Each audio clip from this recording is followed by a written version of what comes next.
Ngerti?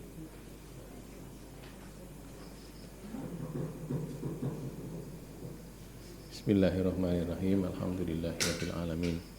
Nasta'inuhu wa nastaghfiruh wa na'udzu billahi min syururi anfusina wa sayyiati a'malina. Faman yahdihillahu fala mudhillalah wa man yudlil fala hadiyalah. Asyhadu an la ilaha illallah wa asyhadu anna Muhammadar Rasulullah. Allahumma shalli ala Muhammad wa ala ali Muhammad, amma ba'du.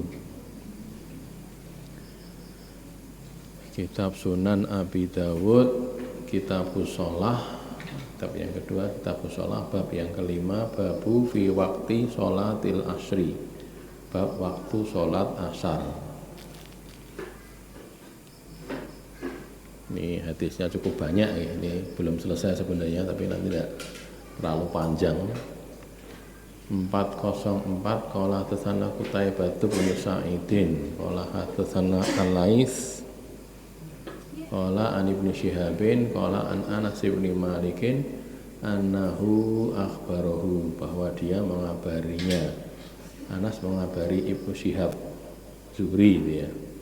Anna, bahwasanya Rasulullah sallallahu alaihi wasallam kana yusallil asra, adalah beliau itu salat asar, wasyamsu baydau, dan matahari baydau putih, murtafi'atun tinggi, hayatun hidup, putih tinggi hidup. Nanti keterangannya ya. Wa yadhhabu dhahibu, dan pergilah orang yang pergi, seseorang itu bepergian, ilal awali, ke awali, sesudah selesai asar ya, selesai sholat jamaah asar, dia pergi pulang ke awali, dataran tinggi di Madinah itu, pinggiran kota Madinah. Wasyamsu murtafi'atun, dan matahari masih tinggi, murtafi'ah, matahari masih tinggi, belum menjelang terbenam, masih di atas, belum ke bawah. Nanti kan ke bawah, ke ufuk, lalu terbenam itu.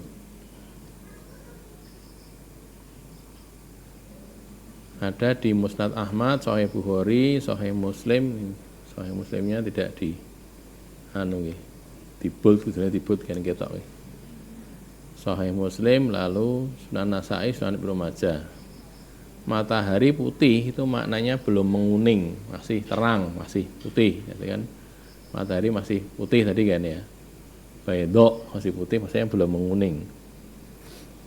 Matahari hidup, maknanya masih panas, masih tetap panasnya, masih kerosok panas gitu loh kita kalau kena matahari itu, belum berkurang dan masih tetap warnanya, belum berubah warnanya menguning dan belum berkurang panasnya.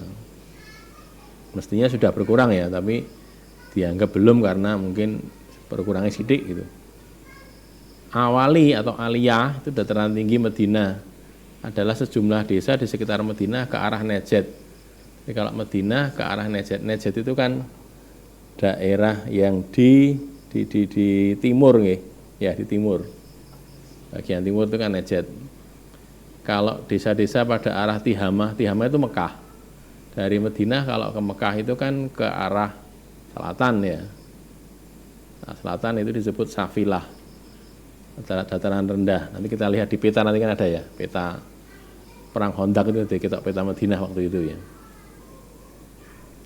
Jadi ada bagian awali, aliyah, ada bagian yang rendah itu di Madinah itu gitu. Mungkin barangkali ya, cara kota itu yang saya tahu kayak Semarang itu loh. Semarang itu kan ada bagian atas, bagian bawah. Semarang atas, Semarang bawah itu. Atas yang di bukit-bukit itu daerah Tembalang itu kan bagian atas. Kalau yang di bawah ya daerah kota-kota itu yang dekat pelabuhan itu kan di bawah. Cukup jauh perbedaannya, artinya munggahnya cukup tinggi gitu kan ya. Jadi selisihnya cukup jauh antara atas sama bawah itu. Hadis ini menjadi dalil segera dikerjakannya sholat asar oleh Rasulullah SAW ketika waktunya sudah tiba. Waktunya sudah tiba, ya oke, endang sholat asar. Karena matahari masih tinggi ketika seseorang seusai sholat jamaah asar berjalan menempuh jarak 4 mil sampai ke aliyah atau awali itu sudah naik dan jaraknya 4 mil, enggak cukup lama sebenarnya, tapi sampai di sana, sampai di aliyah itu mataharinya masih tinggi, artinya memang mulainya itu awal gitu, awal waktu asar. Kalau sekarang ya jam 3 kurang seperempat ya, kurang lebih kalau sekarang ini. Itu waktu asar ya yang dikerjakan, sehingga nanti waktunya itu dinggo rampung sholat, dinggo mulih itu kan omahnya jek dhuwur mataharinya itu loh. Bukan sudah terbenam, bukan. Saking masih siangnya gitu ya. Ini gambarannya begitu. Gambaran maksudnya menggambarkan waktu ya kan, waktu kan belum ada jam tuh nggih. Adanya ya waktu, maka gimana tuh waktunya itu gimana tuh? Pokoknya orang pulang ya dhahabu dhahib ilal awali wa syamsu murtafi'ah. Pulang sampai di awali sana, aliyah sana itu tetap mataharinya masih tinggi gitu. Berarti memang mulainya di awal waktu. 405 qala dasana Al Hasan Ibnu Ali qala dasana Abdur Razzaq akhbarana Ma'marun ani Zuhri qala, dari Zuhri dia berkata, ini berarti maktu ya, bukan hadis, perkataan tabi'in ini, keterangan hadis sebenarnya. Al awali ala milaini au salasatin, aliyah atau awali itu bola mati gitu, habis. Oke.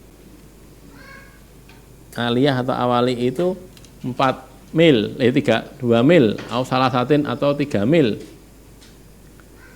Qala wa ahsabuhu, dan aku menyangka dia, qala dia berkata, au arba'atin, 2 atau 3 atau 4 mil gitu. Jadi Ma'mar menyangka Zuhri juga mengucapkan arba'ah gitu. Kan akhbarana Ma'mar ani Zuhri nggih. Ma'mar juga menyangka Zuhri juga ngomong 4 mil di samping 3 atau 2 mil tadi. Ini karena maktu ini bukan hadis, perkataan tabi'i. Kalau perkataan tabi'i menerangkan hadis itu namanya maktu, dia bukan hadis, keterangan hadis saja. Awali atau dataran tinggi sekitar Madinah yang berjarak 2 atau 3 atau 4 mil dari Masjid Nabawi. Dari Masjid Nabi itu masih sekitar 4 mil gitu. Kalau dulu Baki, pekuburan Baki itu, Baki Al-Gharqad itu ya. Yang mana? Oh, ada lagi.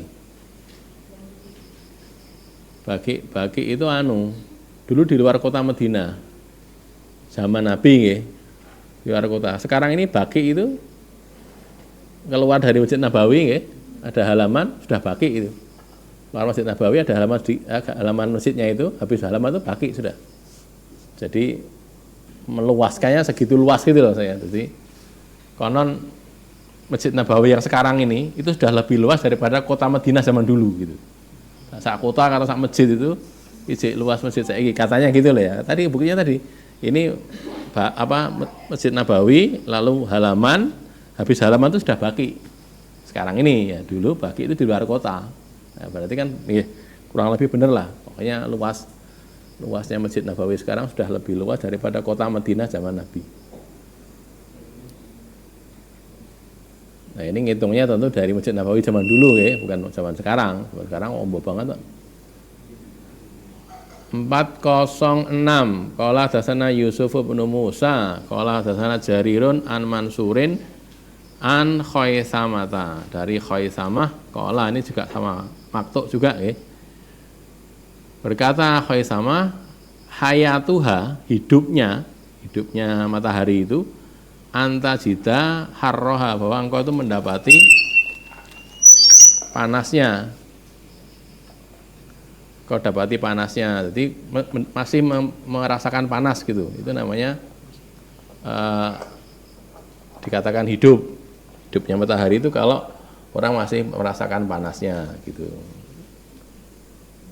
Itu kata Khaisamah. Tidak ada catatan takhris, ini maktub bukan hadis. Matahari dikatakan hidup ketika panasnya masih ada dan masih terasakan. Cik enak panasnya, cik kroso panasnya srengenge tadi matahari tadi.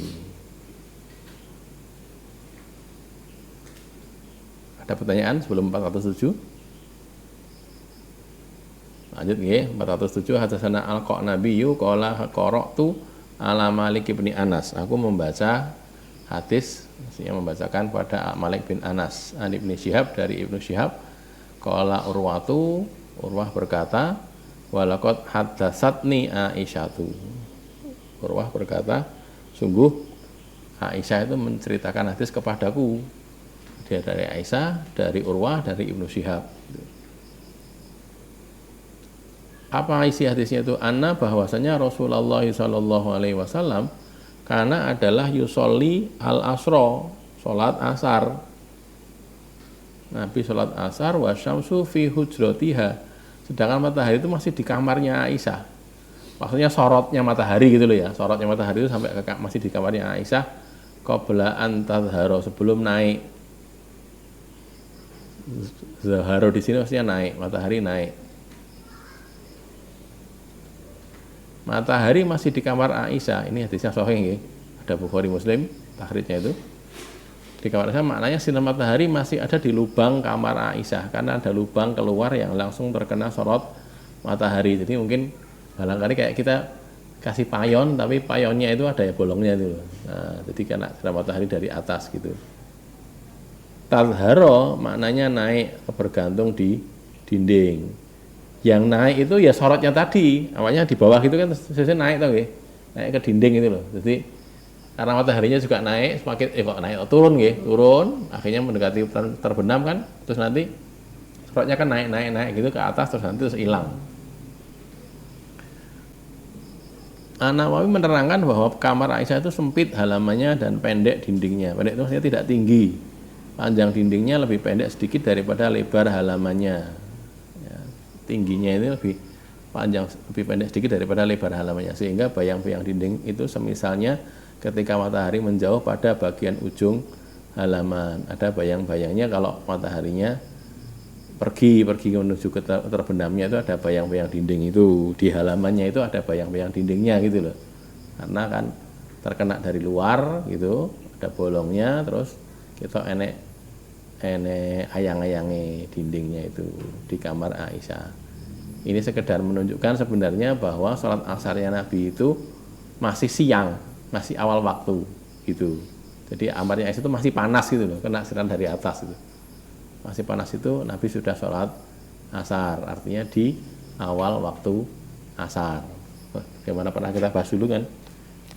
Ada ulama yang mengatakan awal waktu asar ya akhir sholat waktu zuhur, atau berhimpitan, artinya awal waktu asar itu setelah akhir waktu zuhur, acak sidik gitu.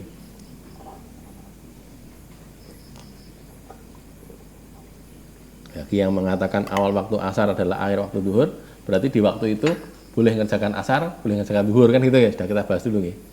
Yang kelingan mboten. Pakai wae to nggih. Saya kelingan soalnya nulis kok nggih. Sing maca sok lali itu.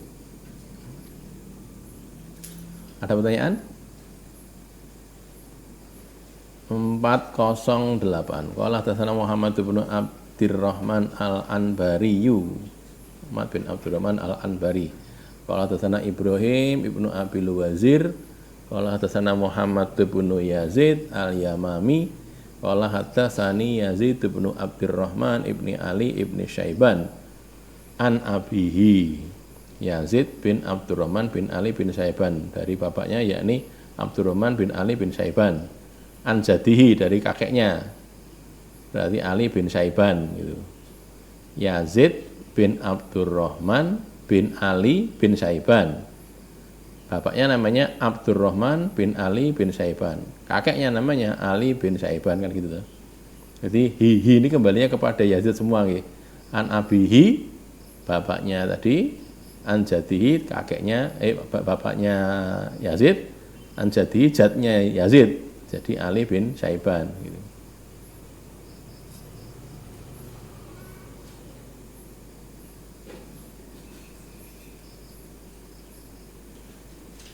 Nek kita gitu ijek iso nggih nyebutke ngantek Mbah Canggah itu ijek iso mungkin nggih. Bin sapa ngantek Mbah Canggah. Nek anak-anak kita mungkin wis ora ngerti gitu. Soalnya dikandani gitu. Nah, anak sekarang itu ditakoni mbah ya ora ngerti. Mbahmu jenis apa le? Simbah. Loh, iya toh. Kakeknya namanya siapa? Ya kakek. Loh, kakek namanya kakek iya. Namanya siapa kok? Kakek. Dulu ada anak kecil hilang itu, cerita di Solo itu. Anak kecil hilang, terus ditanyai, bapakmu jenenge sapa? Ayah katanya gitu. Ibumu sapa? Umi. Lah sapa kuwi? Kuwi iki wong ngendi ra ngerti itu. Akhirnya bingung kan. Tapi akhirnya kecekel itu. Jadi yang Pak polisinya itu bilang, "Lah niki ditakoni jawabane, bapakmu jenenge sapa le? Ayah. Ibumu jenenge sapa? Umi." Ya kan enggak tahu. Jadi nama bapaknya enggak tahu, nama ayahnya enggak tahu, nama ibunya enggak tahu. Terus ini bapak atau ibu gitu.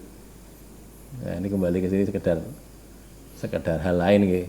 Memang orang-orang Arab itu punya nasab itu dijogo banget, jadi ini ngerti, nanti mbah-mbah ngerti mbah. Nah, Nabi itu iso disebutkan dalam sirah kan ya, bin sapa ngantek dua dewe itu yang disebut Quraisy itu kan ya, apa itu namanya, Qusay apa Kilab itu yang dikatakan Quraisy itu. Nah terus kalau orang-orang sekarang yang para habaib itu juga punya nasab gitu, bin sapa itu sampai kepada Hasan atau Husain biasanya gitu ya. Hadatsana Muhammad bin Yazid al-Yamami, itu sudah tadi ya.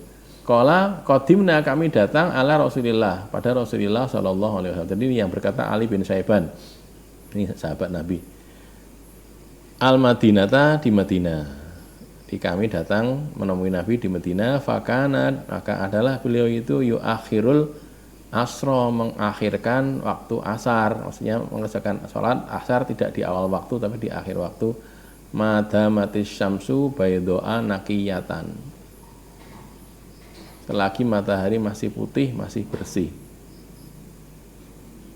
Baydok nakiyah, putih bersih, maksudnya masih jernih warna mataharinya, belum berubah dan belum tercampuri oleh warna kuning, belum menguning.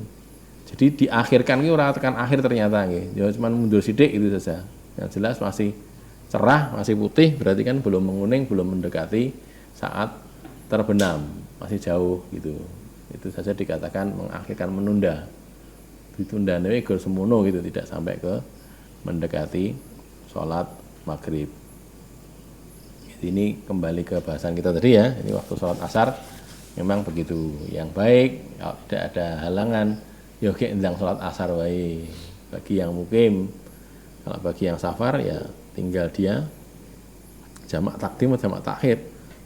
Kalau bareng-bareng jamak bersama orang mukimin ya dia sholat dulu nanti baru sholat asar bareng sama mukimin. Nah, enggak ya di waktu lain terus dia sholat sendiri jamak qashar. 409 qala hadatsana Utsman bin Abi Syaibah qala hadatsana Yahya ibnu Zakaria ibni Abi Zaidah qala Yazid ibnu Harun, dua orang ya gurunya Utsman bin Abi Syaibah ini. Ibnu Abi Syaibah ini gurunya dua, Yahya bin Zakaria bin Abi Zaidah dan Yazid bin Harun. Terus an Hisham bin Hasan, dari Hisham bin Hasan, an Muhammad bin Sirin, an Abidah, an Aliyin, dari Abidah, dia dari Ali radhiyallahu anhu, anna bahwasanya Rasulullah sallallahu alaihi wasallam qala yaumal khandaqi, Nabi bersabda pada hari Khandaq, habasuna an sholatil wusta, mereka menghalangi kami, menahan kami dari sholat wusta. Sholat wusta itu sholatil asri, sholat asar. Mala Allahu buyutahum wa kuburahum naron, semoga Allah memenuhi rumah mereka dan kuburan mereka dengan api. Ini kan juga doa buruk ya, doa buruk ya boleh karena mereka mendolimi Nabi goro-goro orang Khandaq itu. Jadi saya masih ada Arabnya belum saya hapus nih, kelewatan. Perang Khandaq ini terjadi pada bulan Dzulqa'dah tahun keempat Hijrah. Tahun kedua, tahun pertama, sebagian tahun pertama kan perang Badar, terus perang Uhud, terus perang Khandaq. Ya, yang ketiga berarti ini. Perang ini dinamai Khandaq karena adanya parit yang digali sekeliling Madinah. Sebenarnya bukan sekeliling, nanti kita lihat di peta ya. Berdasarkan perintah Rasulullah Shallallahu Alaihi Wasallam, silakan. Atas usulan Salman Al-Farisi. Faris itu artinya orang Persia. Salman orang Persia, maka disebut Al-Farisi. Ini termasuk strategi orang Persia, bukan strategi perang Arab. Kalau orang Arab tidak pernah mengenal begitu, maka ketika mereka ngelihat kontak itu mereka kaget, kok enak yang ini barang loh. Nah, itu strateginya orang Persia. Kalau mereka menghadapi musuh yang lebih besar, kata Salman, kami biasa menggali parit agar musuhnya itu tidak bisa menyerang kami. Kecegur di parit situ, tidak bisa naik. Di petanya itu enggak saya sebutkan anunya ya, penampangnya ya. Jadi kalau kita lihat sedikit di penampangnya, bukan di peta itu tadi, petanya bukan cuman dari atas ya, dinah dari atas, yang penampang potongan melintangnya itu kan ada. Potongan melintangnya itu kalau paritnya itu dalamnya parit itu sekitar 3 meter dalamnya. Terus bagian bawah tanah yang bagian bawah itu lebarnya 4,5 meter. Bagian bawah, yang bagian atas 6,5 sampai 7 meter lebarnya. Bagian atasnya yang di atas bukan di bawah, bukan di dasarnya parit tapi di apa istilahnya itu? Dhuwure itu ya, suruh jegong itu lebarnya 6,5 sampai 7 meter, tingginya parit atau dalamnya parit itu 3 meter, terus permukaan tanah yang di bawah itu dasarnya parit itu 4,5 meter. Itu penampang penampang melintangnya, potongan melintangnya. Nah, kalau panjangnya itu disebutkan di riwayat, sebutkan 5,5 kilo. Dawane itu 5,5 kilometer. Nanti kita lihat di petanya itu ya. Nah terus jane enek anune nggih, ada LCD proyektor ketok nggih. Itu kan digali kan nggih. Digali, terus kan ada tanah galiannya itu. Nah, tanah galian itu juga dijadikan benteng gitu. Jadi digali ke sini, karena bagian musuh di sana kan ya. Digali ke sini kan ada galiannya, ini jadi benteng juga. Gundukan tanah itu setingginya 1,8 meter.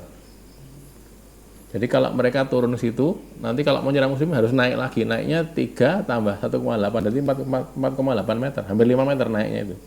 Karena ini di galian tadi, tanahnya dipindah ke sini, dijadikan gundukan gitu, dhuwure 1,8 meter. Sehingga begitu. Plus nanti di situ kan masih tinggi kan, tidak ada yang juga jaga di situ, nggak ada. Tapi orang Islam di sini disediakan kerikil-kerikil ya dari galian tadi, kan ada kerikil-kerikilnya itu sebagai senjata gitu loh. Jadi kalau enak sing iso nyabrang rono pun dibalangi kerikil tadi, kan gitu ya. Jadi double berarti ada paritnya, ada gundukan tanah hasil galian dari parit tadi yang juga jadi benteng. Itu kalau potongan melintangnya seperti itu.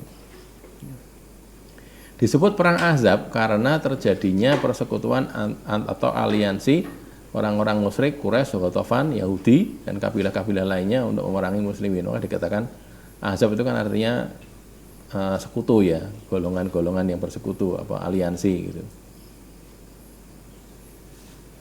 Ini tadi belum saya hapus ini dari sarah ini.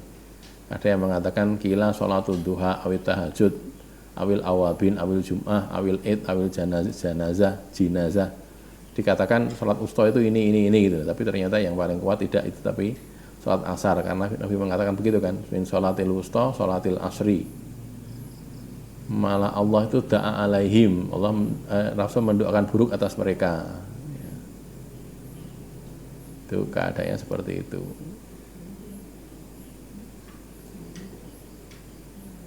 Terus qala ali al-qari wa kuburuhum naron, dipenuhi dengan api. Qala atibi ay ja'alallahu nara mulazimatan lahum al-hayah wal mamat. Allah menjadikan api itu selalu bersama mereka, terbakar oleh api baik waktu hidup maupun waktu mati. Wa azabahum fid dunya wal akhirah, dan mengazab mereka Allah mengazab mereka di dunia dan di akhirat. Maksudnya begitu. Kubur itu perlambang dari akhirat, rumah perlambang dari dunia gitu, maksudnya gitu. Rumah dan kubur tonggi. Karena sibuk menghadapi pasukan aliansi atau Ahzab, maka Rasulullah SAW dan muslimin itu lupa mengerjakan sholat asar.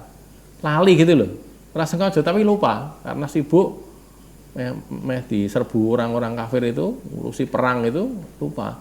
Hanya Umar bin Khattab saja yang mengerjakan sholat asar, itu pun pada akhir waktu. Jadi Umar rampung sholat pung gitu sudah masuk waktu maghrib. Tapi beliau, nak Umar ini sholatnya pada waktu asar, tapi di akhir waktu. Nah terus dia datang pada Rasulullah, saya hampir saja lupa sholat asar. Dan Nabi kaget, loh aku yang sholat asar nih, gitu loh. Jadi Umar sholat asar tanpa memberitahu siapa-siapa, wis pokoknya dia karena kaget, loh ya hampir sholat asar.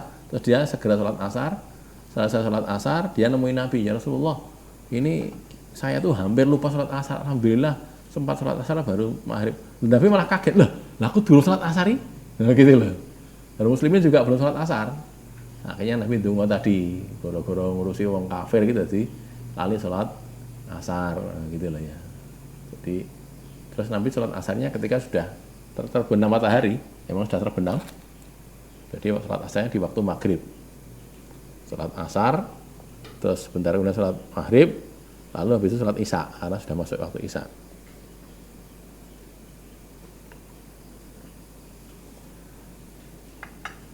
Akhir waktu sholat asar adalah sesaat sebelum terbenamnya matahari, bukan saat terbenam, bukan loh ya, tapi saat sebelum itu, karena waktu terbenam itu nanti orang tidak boleh sholat kan, pas terbenamnya itu. Sholat wusta adalah sholat asar. Sebagian ulama menjelaskan bahwa sholat wusta adalah sholat subuh, tapi yang sahih adalah sholat asar. Tadi malah ada banyak tadi kan, ada yang sholat tahajud, ada yang sholat Jumat gitu, tapi yang lebih sahih adalah sholat asar, salah satunya karena hadis ini. Hadis ini menjadi salah satu dalil bahwa sholat wusta adalah sholat asar. Kan Nabi ngendikannya gitu tadi. Min habasuna an sholatil wusta, sholatil asri, kan gitu kan. Sholatil wusta berarti sholat asar itu. Kan itu badalnya gitu. Sholatil wusta, sholatil asri gitu.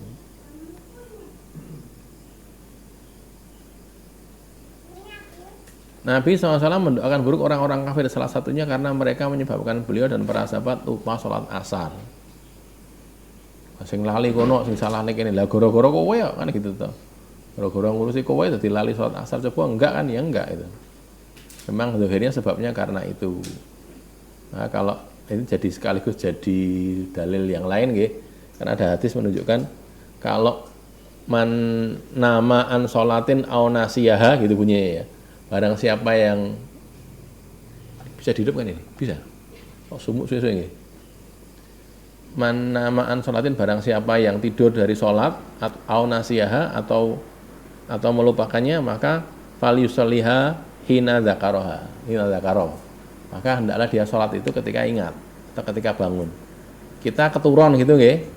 Keturun, tangi-tangi wis ngasar padahal sholat zuhur. Ya waktu itu kita sholat zuhur dulu. Baru itu baru sholat asar gitu. Jadi kalau ingatnya gitu. Nah ingatnya seminggu kemudian, ya waktu ingat itulah sholat gitu. Jadi lali ndek wingi kae dina Senin wingi kae iki aku rung sholat asar iki lagi kelingan sekarang gitu. Padahal ini waktu isya kan. Ya sekarang juga sholat asar. Waktu isya gini, iya nggak apa-apa. Karena hina dzakaroha bunyi hadisnya itu gitu. Maka ulama mengambil istimbat begitu. Pokoknya kalau kelingan oke yang dilakoni sholat asar itu mau meskipun bukan pada waktunya karena ini kasus khusus ya mana ma'an sholatin au nasiyaha.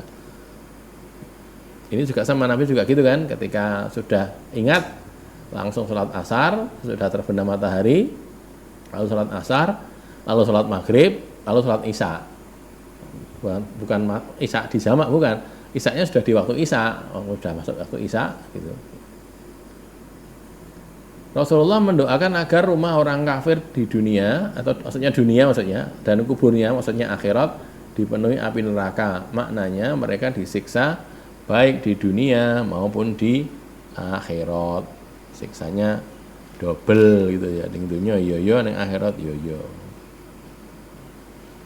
Ini sekedar keterangan tentang peta ini ya. Jadi peta perang Khandaq ini kan gambarannya di situ itu. Khandaqnya itu yang biru itu kan, kok biru tuh raketok niku nggih. Jane nek anu niku. Ada warnanya sini. Ya. Itu siapa? Jumlah asal itu 10.000 orang, 10.000 personil, Muqatil itu, ada Quraisy, Ghatafan, kabilah-kabilah yang lain. Nah, itu dari arah sana kan. Ini kan utaranya sebelah situ, utara kan di atas nggih. Peta kan utaranya yang dhuwur. Lah Madinah itu diuntungkan oleh geografisnya. Yang di sebelah lor, berarti lor sana ya. Berarti kono kan kulon ya. Jadi yang Haratu Wabroh itu. Haroh itu tanah berbatu-batu hitam. Sulit dilewati orang. Dilewati orang sulit, dilewati kuda juga sulit. Itu yang di sebelah barat itu ada Harroh Wabroh. Yang sebelah timur, jadi tidak timur pas nggih, rada serong kan itu. Itu ada Haratu Wakim. Itu nggak bisa dilewati orang. Terus di belakang sana itu ada Jabal Ir, ada Gunung Ir. Belakang itu berarti di selatan nggih. Salah satu ada Gunung Ir. Terus di bagian yang terbuka itu ada Yahudi Bani Quraidah di situ, tinggal di situ itu. Nah, kalau Khandaqnya itu jadinya berada di depan Gunung Salak itu loh ya. Bukan Gunung Salak bahasa Jawa itu, Salak bahasa Arab Sal'un itu. Jabalus Salak itu kan. Kita pati ketok nih, karena warnanya coklat itu, pati ketok. Jadi Khandaqnya itu letaknya di situ itu. Jadi tidak kok mengelilingi Madinah, enggak sebenarnya. Ya cuma di bagian depan saja. Jadi ke arah utara, agak barat, antara utara dan barat itu berarti mana? Timur, tenggara, selatan, barat daya, barat laut ya. Barat laut. Di barat laut itu ke sana itu berarti. Jadi ke arah utara tapi agak ke barat sedikit. Luwih akeh ke utaranya tapi. Ya, barat laut tadi atau mungkin kurang dari itu. Khandaq dibuat di situ lah. Muslimin jumlahnya 3.000 orang. Yang orang-orang kafir cuma 10.000 orang. 3.000 orang itu jogone gentenan. 1.500 itu loh. 1.500 jogo, sing 1.500 leren. Nanti gentenan 1.500 kene jogo, terus leren gitu. Kita bisa bayangkan pada waktu itu Nabi itu menggali parit dalam keadaan tidak makan, minum ya, tapi tidak makan. Bukan karena puasa, karena nggak ada makanan. Keluwen, luwe, rong dino, rong wengi ora maem gitu ya. Ijik yogangi parit. Nah, itu beratnya pada waktu itu adalah seperti itu. Barangkali itu ditiru oleh saudara kita di Palestina itu nggih. Luwe-luwe itu perang ya cik kuat itu. Ya, orang-orang yang biasa perang dengan logistik yang cukup kan tidak kuat biasanya. Kayak yang terjadi waktu G30S itu salah satu sebabnya mengapa kok pasukan dari Jawa Tengah jenenge apa itu divisi Diponegoro yang maunya bela PKI itu, tapi gara-gara suruh jaga di Monas tadi kayak sego terus balik neng Kostrad melu Pak Harto gara-gara Pak Harto dikei sego gitu. Itu ceritanya gitu kan, nanti saya akan dicek di cerita itu kan. Jadi mereka itu kemudian mundur bergabung ke Kostrad. Kenapa? Karena tadi kayak sego esok tekan sore itu nenek sego. Nah, kan keluwen di balik ning Kostrad wae, mak ning kono melu ning Kostrad itu. Itu kalau pasukan sekarang nih, kalau pasukan zaman dulu ya Nabi ini tidak makan ya tahan saja, ya gurung ngombe tok itu. Sampai 2 hari bahkan ora maem gek njogangi parit. Nah, dia poso-poso kon njogangi parit ngoten gelem mboten? Moh men. Warake moh ngene poso-poso. Sekedar mengingatkan saja bahwa kita masih terlalu jauh dengan nah ini Jabal Uhud itu yang di sebelah atas itu ya, di sebelah itu Gunung Uhud di situ itu. Jadi memang Madinah itu gitu secara geografis memang cukup menguntungkan untuk bertahan gitu. Tapi ya perlu bikin parit tadi, paritnya cukup panjang juga. Tapi tidak seluruh kota harus dikelilingi parit, enggak sebenarnya. Cuma bagian itu saja. Bagian barat laut saja ya. Antara utara dan barat.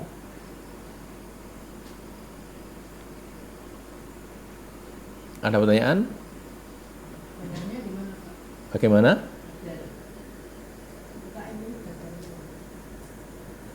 Badar. Oh, perang Badar. Nek Badar bukan di situ, lebih jauh dari situ. Nggih, jadi Badar itu nggih di arah itu tapi ke arah mereka, ke arah utara lagi. Jadi memang untuk masuk Madinah niku nggih, itu memang harus dari arah itu, barat laut tadi. Padahal Mekah itu kan ada di selatan Madinah. Jadi nanti silakan dulu waktu awal-awal Google Earth ada itu loh ya. Kita kan bareng-bareng sama satu-satu tuh. Delok ya delok, jane asline piye to perang itu. Jadi kan kita lihat pakai Google Earth kayak ketok banget ya. Dari selatan Mekah itu kan Mekah ada di selatannya Madinah ya. Itu mereka itu ke sana dulu, ke utara dulu, ke Uhud, ke ya ke Badar juga gitu. Ke situ terus baru masuk ke Madinah, mau nyerbunya gitu. Badarnya lebih selatan lagi, lebih utara lagi maaf, lebih ke utara lagi. Setahu saya gitu. Tidak tahu nek saya salah nih.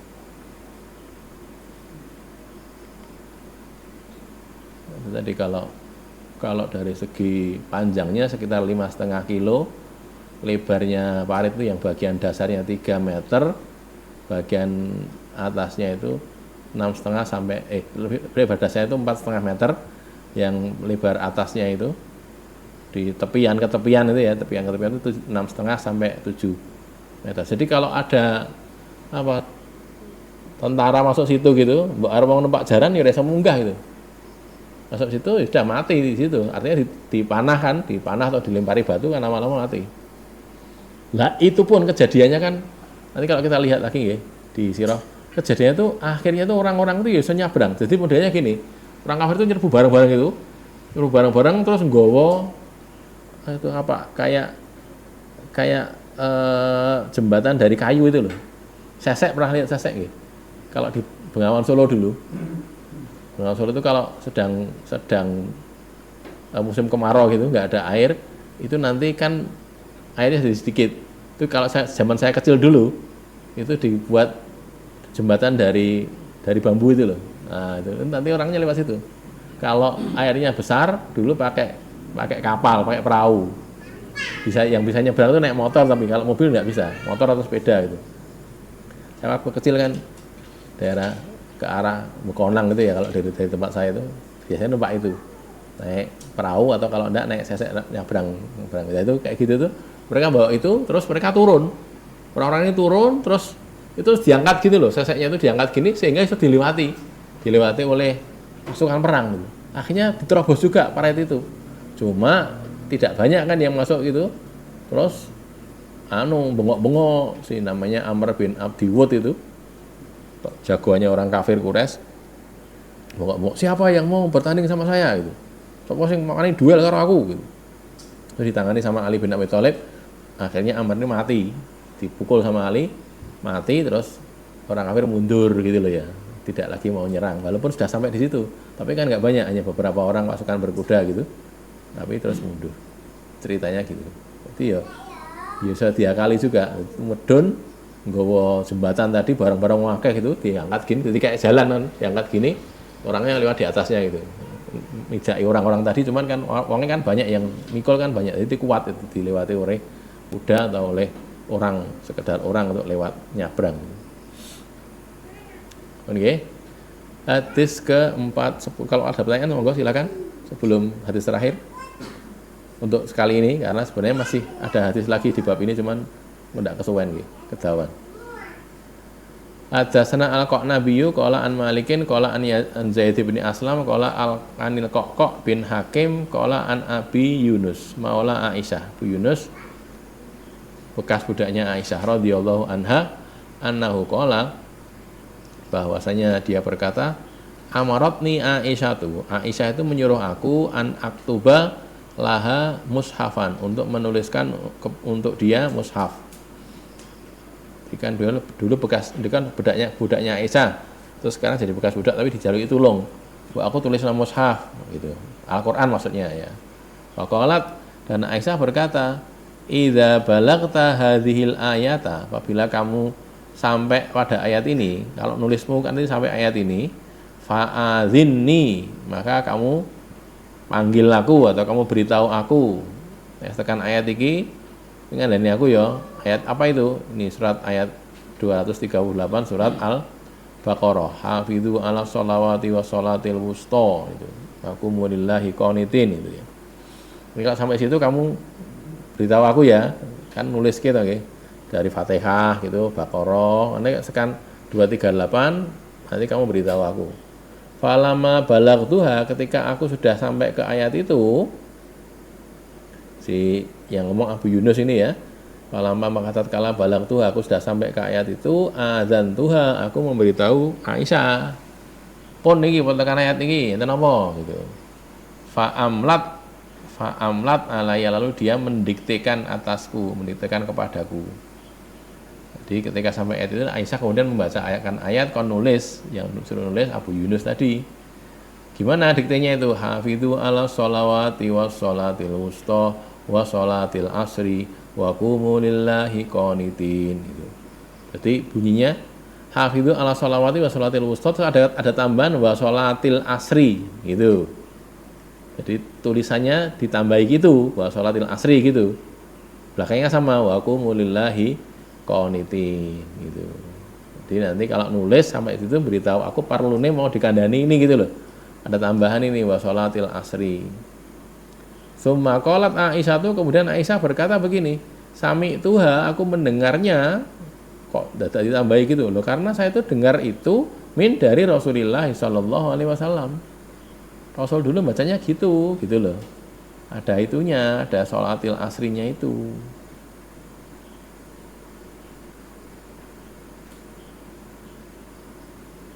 Aku mendengar itu dari Rasulullah. Di sini sahih ya, ada sahih Muslim juga. Pendiktean Aisyah kepada Abu Yunus ini dipermasalahkan oleh ulama. Soalkan karena lafalnya berbeda dengan yang ada pada mushaf Al-Qur'an. Nah, itu kan beda toh. Kalau kita lihat mushaf kita kan hafidhu ala sholawati was sholatil wusta wa qumu lillahi qanitin gitu kan. Sampai ada kos-kosan jenenge qanitin gitu. Enggak Pak Tri itu dulu. Nah, kos-kosan aslinya gini. Saudara kita itu punya kos di Kendungan sana itu ya, dekat Jalan Kali Kurang itu. Terus karena kepanasan gitu terus ditutupi